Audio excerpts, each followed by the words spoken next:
There is an instance in the life of Bibi Fatima alayha salam, where she had put a beautiful curtain. And the Holy Prophet sallallahu alaihi wasallam, when he visited her, Allahumma salli ala Muhammad wa ali Muhammad, he said, Fatima, it's a beautiful curtain. But you know what? Take it away from me. Because when I see it, it makes me want to linger on this earth more. It makes me love the earth a bit much more than I need to.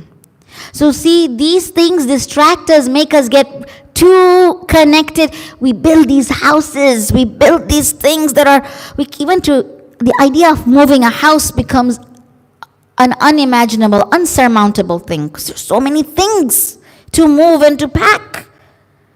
How will we move to that house in Jannah when we are so entrenched here that the idea of death freaks us out? Not ready yet. I have unfinished business. I have things to do. I haven't done my wajibat. I haven't done my astaghfar. So we have become so heedless, we're just not ready. Allah tells us that when you give in Allah's way, always think that this is why, because you're looking at the face of God. Like we talked about, fi sabilillah. When you do it for God, then all these other things, the person didn't say thank you. This person, nobody acknowledged it. Nobody knew it was me. All these things will go away. Today's topic is about one more struggle on the Sirat al-Mustaqim, which is these broken relationships, these dysfunctional relationships that we have in our lives. These interactions that we have that give us so much stress, and they upset us, and then we literally stop coming to the places of worship. We say, if I go to the mosque or if I go to the Majlis at that house, I will see this particular relative. Forget an outsider. Our own relative becomes somebody that we cannot bear to see.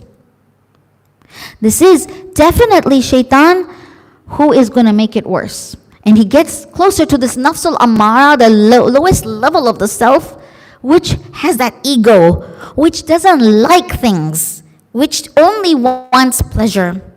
And so when you are confronted with someone who makes always a comment about the way you look or about your house or this or that, it triggers.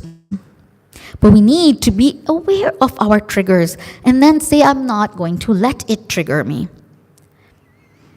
These relationships become toxic and dysfunctional because we have shown people where the buttons are to press. They see it. They know the drama that happened afterwards, the crying and the anger, and somebody told them, she didn't like what you did. Aha, we found the weak link. This is what makes this person tick. Next time they're going to do it, but I'm so sorry. Did I upset you? Because they know our triggers. We can't stop people, but we can surely control ourselves. Trying to stop people, we've tried this. How did that work out? It didn't. You cannot force people how to think, how to love you, what to do, how to do it. They won't do it. But we can learn how to hear that and say, 72 excuses I must give to a mu'min. They were hungry, they were tired, they didn't mean it, weren't talking about me. It was just me having a bad day, etc., etc., etc. Give so many excuses that you cannot hate a fellow believer. And when that fellow believer happens to be our spouse, our own child, our own brother, our own mother, our own relative, our own member of a community, then we are going to isolate ourselves more. We are going to be unhappy. Science shows us, psychological studies have shown that the stress that is given the most to people who have had heart attacks and have had those psychosomatic illnesses, ulcers and indigestion and stomach aches and everything is just not feeling right. What ails you? Mostly they find it is a personal relationship that is upsetting them.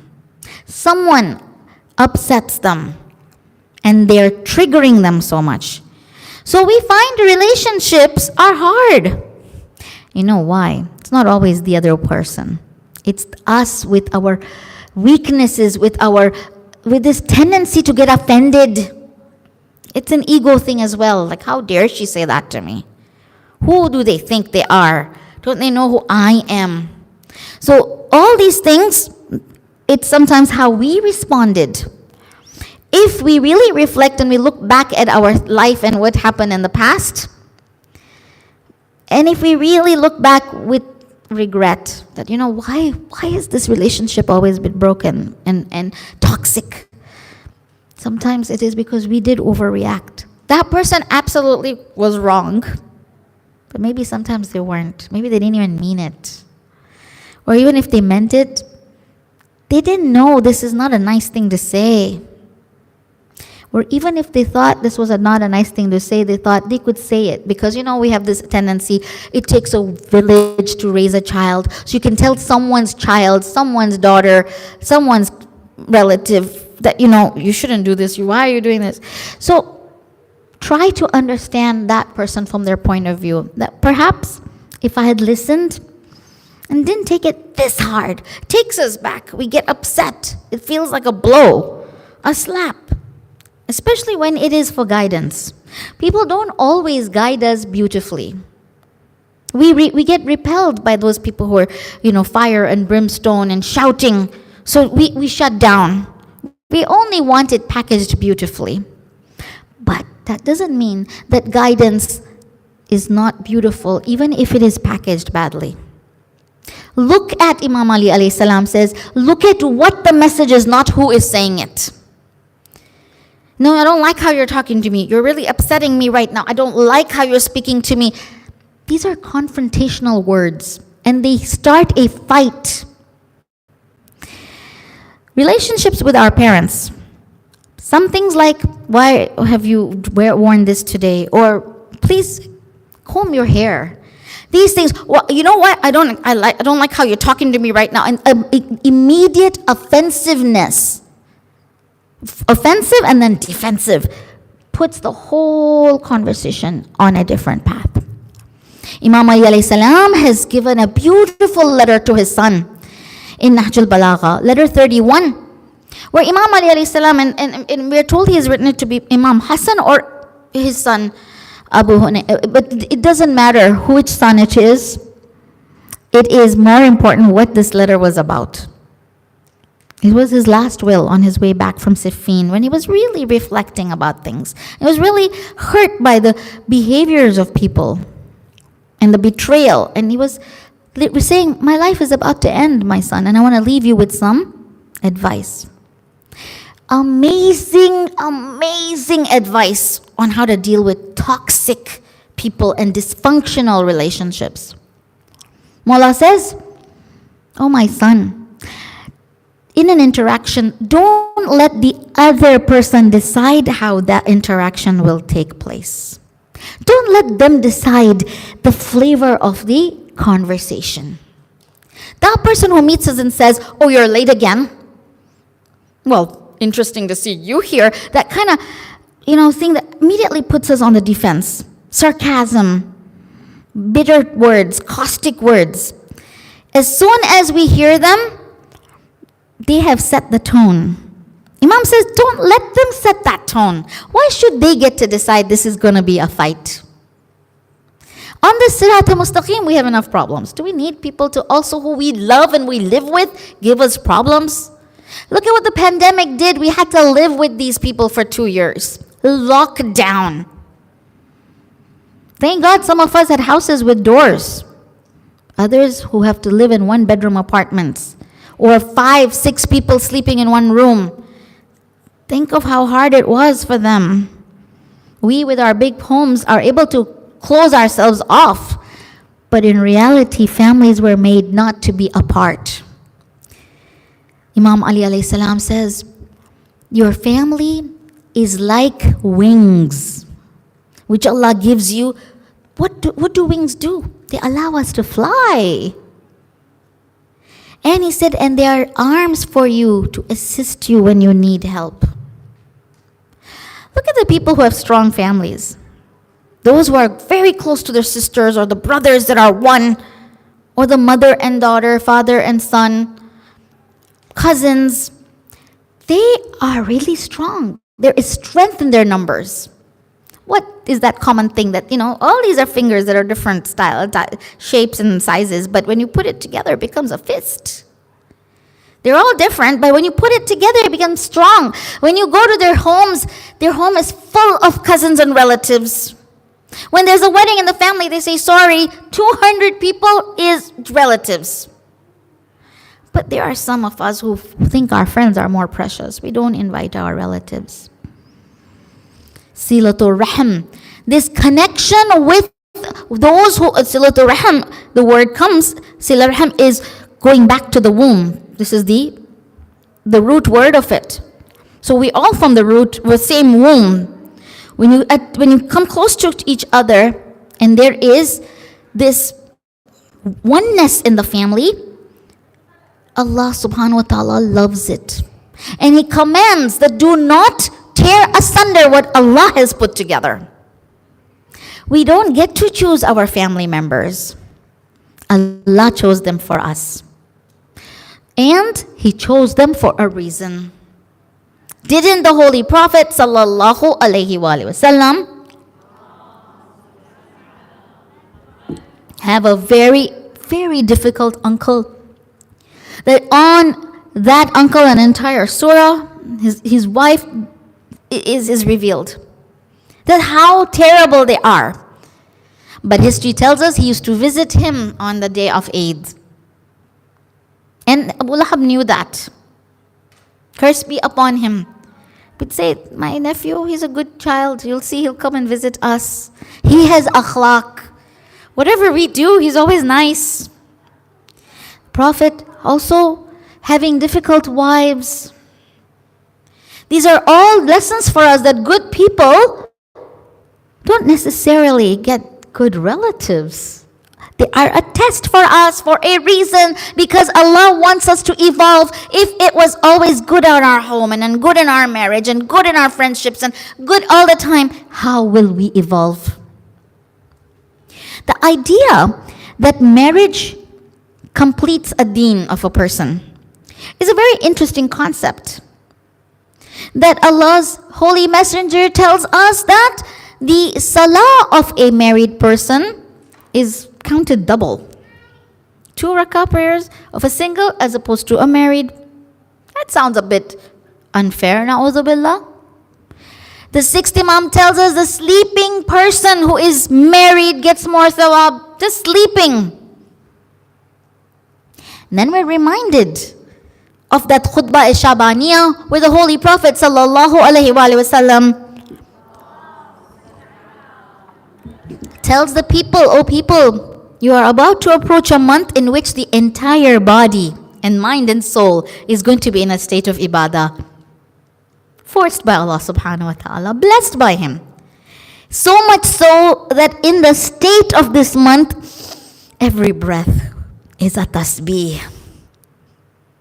Because you're in a state of dhikrullah. You're fasting for the pleasure of God.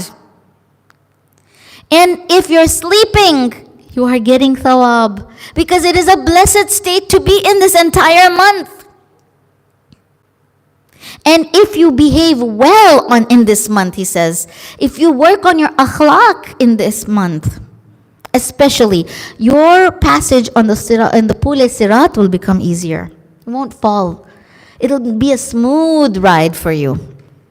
Marriage and living in families is a holistic state of worship. Where Allah is saying, look for ways to get close to me. Look for acts. Look for people, the Ahlul Bayt alayhimus salam. Look for God. Look for acts of righteousness. Look for relationships, especially tough ones. Because there is the love of God hidden here. That you loved this person for my sake. Fi sabilillah. And you put up with this difficult person in your family because you loved me. And this helped you evolve. And you see, there's sometimes, some family members, some whether it's a father, mother, somebody, uncle, auntie, or a grandparent, who are a little bit difficult in the sense that they don't like loud noises. They don't like it if you didn't do this. You must say salam. You must do it like this. They're going to be angry for a long time. So what do? We kind of tiptoe around such people. And we make an extra effort that, give her the best seat. Make sure, because she gets upset. But when we do it with the thing that, let's not make Khala upset. Let's make her happy. What do we lose? In fact, we gain. Happy wife, happy life, yes. So yes, when we do it to please Allah subhanahu wa ta'ala and keep peace, not only is Allah subhanahu wa ta'ala pleased with us, but psychology tells us people who have good family relationships report less stress. It reduces our stress. See, when Allah subhanahu wa ta'ala tells us, look at insan in a state of distress, it's not just for the sake of putting us in trouble. It's not the difficulty per se. It is our reaction to this difficulty. It is when you say, Allah, this pain is from you, then I will accept it. There must be a reason why you're putting me through the grinder. You didn't like something about me. Now maybe I was too set in my ways. Maybe I was getting too comfortable. Maybe I was enjoying the high life. So, a little bit of difficulty. Some of us who have been grateful, even then we get tested. We say, hey, I was always thankful about this thing, Allah. Yes, this is why I want to amp it up a little. Will you still love me if I take it away? And we have to be grace under pressure. Otherwise, this path is going to be very difficult. The more stressed we are, the more anxious we are, the more worried we are, the more weepy we are, the more bitter we are, the more sarcastic we are, the more caustic we are going to make this road harder. It's like fasting. You know you're going to be hungry, but if you're going to complain about your hunger all day, you're going to be hungrier and thirstier. But what you do, you distract yourself and you say, life is almost over now. Why should I, ruffle the feathers now and rock the boat? Look at how this holy month, we are already on the 8th here at Imam Khoi Center. Where did the days go? How fast they swiftly went by. See, 3 days went by, just a few more. And those who stayed the course and who came, and who didn't say, I'm tired, I'll just, they were here every day, they have benefited. I'm saying, mashallah, even the ones who are watching online, they are benefiting. There's an energy in this room. There is so much, so much so that the young sisters who are meeting me, and the older ones, they say, oh, we're going to miss this. See how this gave us peace. See how it created some relationships, some feeling of goodness in Hussainiya when we're here. Look for peace in the most difficult and the most troubled times. When we find that Allah subhanahu wa ta'ala is testing us in some of our marriages, some of our home relationships are fraught with difficulty. The fifth Imam tells us when Allah decides to honor a servant, and the servant has committed sins. Look, we went to ziyarah. Now it became wajib upon us that we got Jannah. But if we're sinners, then it becomes incumbent upon Allah subhanahu wa ta'ala to cleanse us, because He has promised us Jannah. This is why when Imam Ali alayhi salam, when someone said to him, Imam, I accept your wilayah, he said, then prepare for a life of austerity. This doesn't mean being a lover of Ali means now you have troubles. It means Allah will now polish you and grind you. And when we look at those who have chosen to be single, this is why it's not wajib, because not everyone can find a spouse. But if you're doing haram things, it becomes wajib upon you. If being single is making you now do haram things, it is wajib on you. But those who said, I don't want to get married, I'm fine this way, I don't want to, why should I spend on this person, or why should I cook for somebody, etc., etc., they are in a state of arrested development. Compare that same person, 40-year-olds, men or women, Those who are married are living for other people. They're worrying, my husband will be home right now. My children will need me. My mother-in-law is going to ask for this. They have learned to sacrifice. And the one who lived alone, you think they're happy, but they didn't grow. They will say, I need my own room. I can't live with someone. Being a person who can tolerate the roommate from hell is a badge of honor. Where people say, how do you live with this person? Day and night. Alhamdulillah, they're not so bad. Because we have learned to see the goodness. Because we're on this journey anyway, and we've got this companion with us. If you choose to hate him or her, it is going to be a hard relationship, and it's going to be a tough path. And the worst thing we do to ourselves is hold grudges. I will never forget what you said to me 20 years ago. What? Who remembers that far? Oh, I remember. Do you remember that this happened, this happened? I was like, no, I don't remember this at all. We carry this. It's much like someone, slapping us. It hurt right then and there.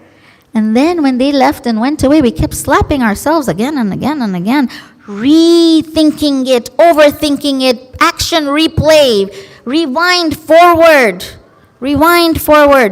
This is us playing tricks with ourselves. That person who forgives and forgets. And thank Allah that when you come to the mosque, often you say salam to somebody you had decided never to say hello to. So thank you, Allah, you made me forget this grudge that I had in my heart.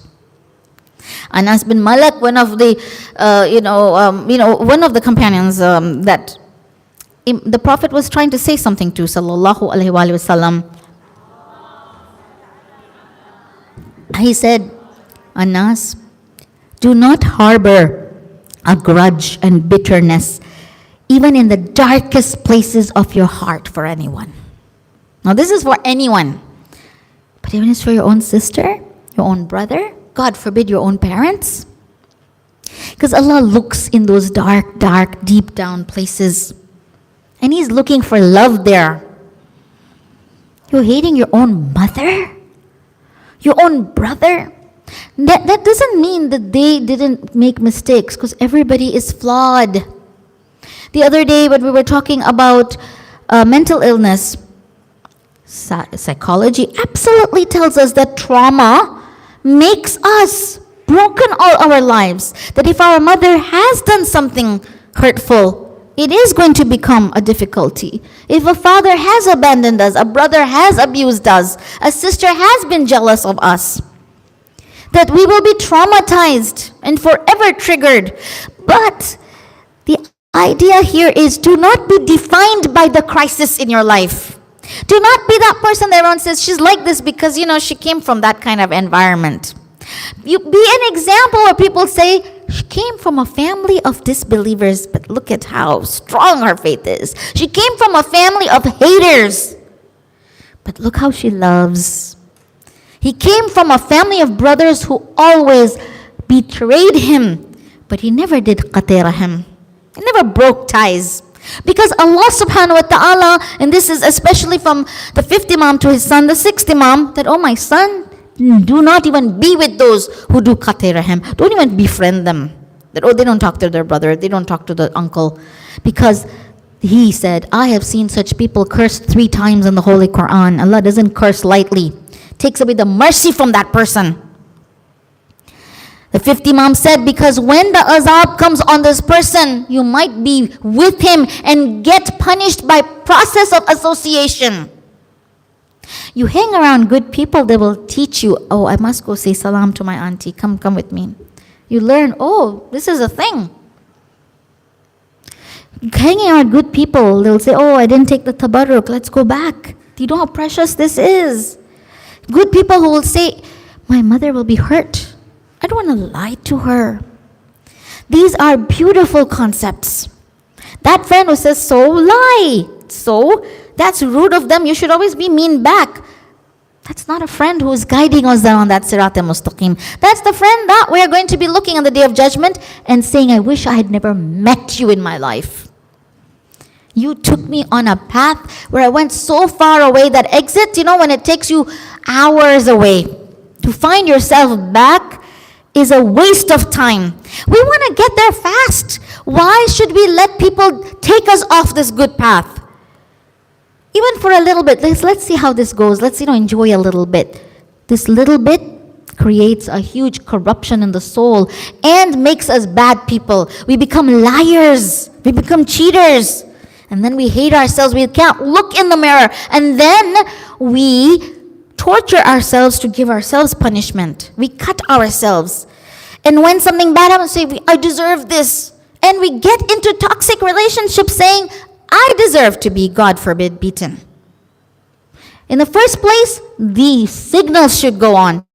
This person doesn't like his own father, fights with his brother. Why should I marry such a person? Is he going to honor my relatives? Is he going to, when he gets angry, he gets this way, someday he's going to be angry with me. Do I want this? Choose your partner in life with this idea. This will be one day the father of my children. I was talking to a newlywed couple recently, and I said, start thinking of yourselves as parents now. And they said, we're not going to have children until 2-3 years from now. Yeah, but you're not going to overnight become good parents in 3 years. Develop good habits that when that baby comes, you've already become someone who's responsible. You don't waste these years of your life as a couple together to develop good habits. The habit of saying bad words, swearing to each other, saying awful things like shut up, astaghfirullah. No, we don't talk like this with our loved ones. We don't talk like this even with outsiders. Akhlaq in the relationships will allow them to stay sane, not toxic. Avoid relationships that have drama. In the beginning, being engaged to somebody and there's so much drama with that person. You're always fighting, always arguing, always saying, please, sorry, forgive me. All this stuff, you're like, this is looking dangerous here. This person likes drama. Because what will happen is that's the environment their future is going to be like. Always placating this person because they are oversensitive. But if, God forbid, we are those oversensitive people, God help us. We need to work on ourselves and evolve. Because human beings, Allah has made us to live with others. And we shouldn't be rough on anybody. We should be pleasant to the eye, pleasant to the ear. That even our enemies will expect only the best from us. Like they did from the Imams. That, this is Ali. He will not do what we do. Said Muawiyah, etc. Let's say, don't worry about him acting the way we do. He is Ali. We are the ones who do these bad things. Stay away from this idea that I have to now get my revenge from the sister-in-law or make sure that they don't get the proposal and this and that, because it creates bad blood and Allah subhanahu wa ta'ala doesn't like it one bit. And these struggles that are coming our way, wow, how much thawab there is for it. Loving the mother. And yes, it's one of the most beautiful relationships and one of the hardest as well. Because mothers expect the best from us. And they need us also. But to get heaven is not easy. It's under her feet. Spend time at her feet. Do not be this person who brings one teardrop in your mother's eyes. Because these tears are so powerful that when this mother cries for you, Ya Allah, solve my child's problem. Ya Allah, make this easy. The heavens part. And the mother's dua reaches. When you're looking for wasila, the mother's dua has the most shafa'at. On the day of judgment, even mothers will give wasila. And the mother who smiles because we made them smile, the Prophet tells us at that time, look up at the skies. Imagine Allah subhanahu wa ta'ala is smiling at you the same way. Who is this person who made my ambassador on earth smile? The one who fed with her hands, because I, Allah, cannot feed with my hands. So I put her on this earth. That a hug from her makes you feel like the biggest problems are gone. But don't deprive yourself of this love by hating and biting the hand that feeds us. Why would we cripple ourselves on the Sirat al-Mustaqim by alienating ourselves from our own mothers? If a mother cannot love, then who will? There's a saying, this is a child only a mother can love. The worst despicable people, their mothers love them. Because she says, where will he go? He has only me. But there was one such child. There was a young man. When he was passing away, the soul would not leave his body.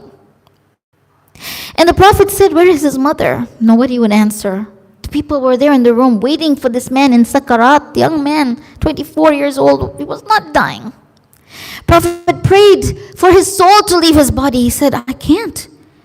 There is something wrong that even I cannot intercede. If his mother is in this room, I want to meet her. A woman at the back of the room said, it is me. I am the mother of this unfortunate child. The Prophet said, you're angry with him. He said, yes, there is nothing this child hasn't done to hurt me. But I've come here out of respect. He's dying. But I disown him. I am hurt. Ya Allah, if our mothers ever talk this way, Allah forgive us if we have ever hurt our mothers. So the Prophet says, for me, will you forgive her at least? Or him? She says, it's very difficult. He says, for me. She says, for you, Ya Rasulullah, anything. I forgive him. I release him. She means it. Because when the Prophet now raises his hands in dua, he asks the young man, what do you see? He says, I see two evil, very bad looking men. And they're got very bad swords and spears, and they're scaring me. But they are leaving as you're reciting now. The Prophet said, your mother's dua has now enabled me to pray for you so that your soul can leave. Soul was stuck. Sakarat actually happens most when we have done qati rahim.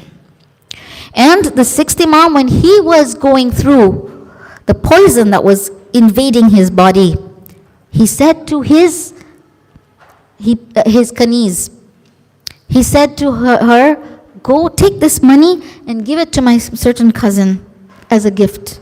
She said, why? These are the people who killed you. They're the reason you're dying. This terrible poison. He said, oh Salama, do you not want me to even smell the scent of heaven?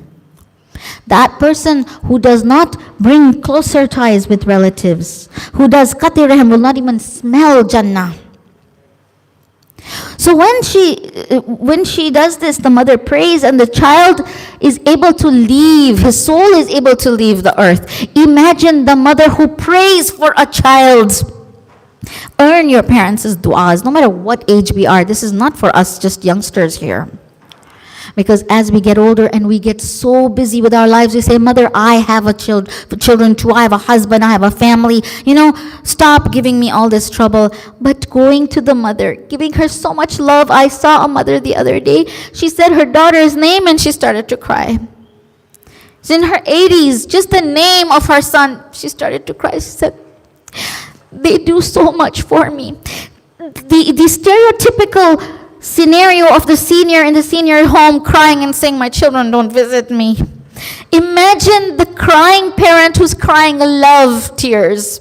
My children love me so much, I don't know what I can do for them. Ya Allah, give them ease. Ya Allah, make everything happen for them that they need.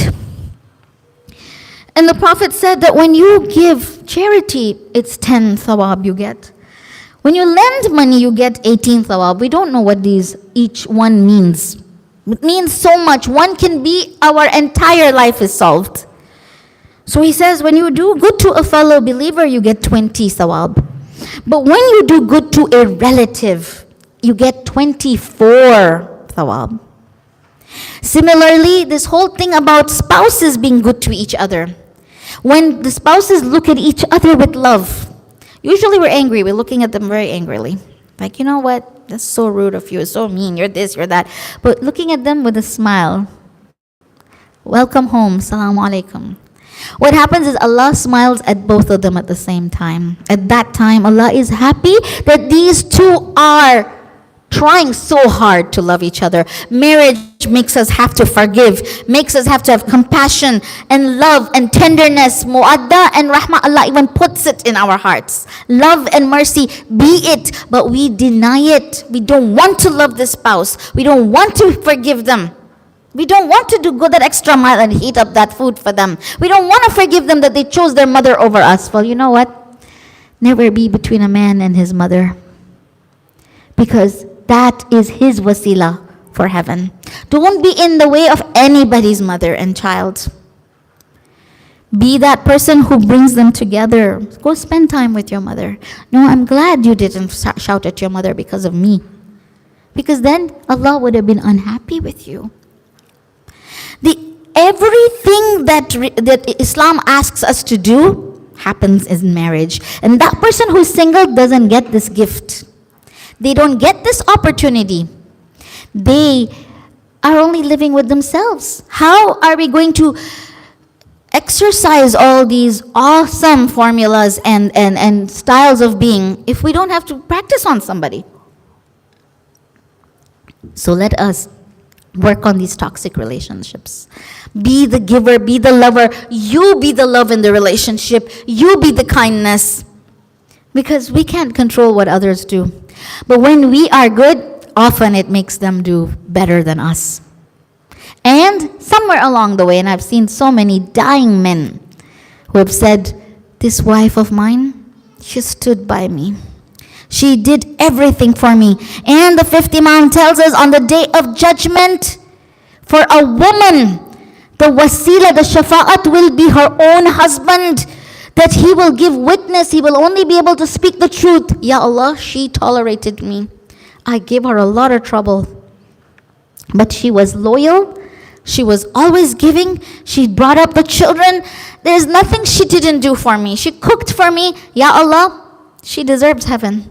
That's when the truth will come out. Work on that. So that man himself will be able to speak nothing but the truth. We are doing something good. And we need to have that faith. Don't think that this person deserves it or not. Do it because Allah wants it. And when they were on this journey, the caravan of Imam Hussein and the people of Karbala, at that time Imam Hussein sees someone and he looks at him and he says, Inna lillahi wa inna ilayhi raji'un. Ali Akbar, who is beside his father on that horse, but riding beside him, he says, Father, why would you say this like this? He says, my son, I just saw Malekul Maut. This was the angel of death. He was giving me the news that, oh, you caravan, you are going towards your death. Oh, you who will soon be meeting your creator. Ali Akbar said, Father, are we all going to die? He said, yes, my child, we're all going to be martyred. Then Ali Akbar asks this pivotal question. Are we on the right path, oh my father? When we're doing anything that's required, that's really difficult, ask ourselves, are we on the straight path? And at that time, Ali Akbar says, oh Father, if we are going towards the right path, towards the pleasure of God, then Allah, how difficult this is, but our Father, what difference does it make if we are going towards death or death is coming towards us? Father, this is the right thing to do and I am ready to do it. Oh, but what a beautiful son he was. What a beautiful son that every woman in that caravan said, Akbar is my son. So much so that history tells us when Ali Akbar says, Father, I need says, Ali Akbar, are you ready to ask permission from your mother? She's never gonna let you go. Ali Akbar, you are everything. Layla says, this is the son. Whenever I called him, he always answered. He always answered me. He was the child I could call. Every mother said, it is our son. Whenever we wanted to send a message to our husbands or a child of ours needed anything, we'd say, tell Ali Akbar, can you help us with this? That is why the enemies narrate, they tell Mukhtar, who is this young person that whenever he attempts to leave, whenever the curtain is raised and we see this beautiful young man leaving, we find that women would hold him and take him back in, and they would be wailing and they would be holding him back. They were not letting him go. It felt as if a young bride is leaving her home, and then the family cries, we are going to miss you. Oh, Ali Akbar. Ali Akbar's mother says, Ali Akbar, don't ask me for permission. Ask Zainab. It is Zainab who brought you up. Ali Akbar comes to his auntie. She says, you have that voice, the beautiful voice of Adhan. We're going to miss Ali Akbar. Oh, Ali Akbar, your face, Shabihat Payambar. And Ali Akbar, as he leaves, all the ladies cry, and Sakina says, brother, I cannot live without you. Hussein says, oh, there is a sister in Medina. If you get Ali Akbar married, promise me you will call me from Medina. I want to see him dressed as a groom. Sugra, look at your... It looks like a prince. And when Ali Akbar goes into the battlefield, and what... Because Ali Akbar was taught by Abbas, and when he was fighting this battle, he is the one Shuhada Karbala who literally was able to come out of the battlefield and come back. And when he comes back to his father, why is he back? He says, Father, did you see how I slayed them? Did you see how brave I was? Yes, my child. Father, I'm so thirsty. If I could get now, as Mama says, my child, take my time. Whatever water there is on me. This tongue, he says, Father, how desperate the people of Karbala were. Ya Allah, when you need water, the situation makes you do these things. He says, Father, your tongue is even drier than mine. Father, how are you doing this? How are you lifting these bodies and saying goodbye to your loved companions? When Ali Akbar is hit with the he is alive. He falls to the ground. That spear is in his chest. He says, Ya Abata, oh Father, this is giving me so much pain. Father, I cannot. And he's writhing on that hot burning sands of Karbala. We are reminded that a young person's soul doesn't leave easily. Imam Hussein says, I will make it easy for you. To make death come is to remove the spear. And then he looks up into the skies. He puts his knee on the chest of Ali.